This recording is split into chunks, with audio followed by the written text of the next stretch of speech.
Tudatosan jó. Egy webshop, ahol minden terméknek története van. Ezt a hajgumit a dányi roma telepen készítették. A Bagázs Egyesület társadalmi vállalkozásában helyi asszonyok kapnak lehetőséget, hogy ilyen szép, színes termékeket hozzanak létre és jövedelmet szerezzenek. Tetszik ez a kezdeményezés? Nekünk is.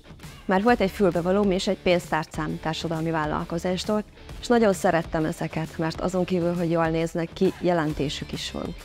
Elkezdtem tudatosan keresni ezeket a szervezeteket, és hetekig kutattam, és még mindig újabbakat és újabbakat találtam.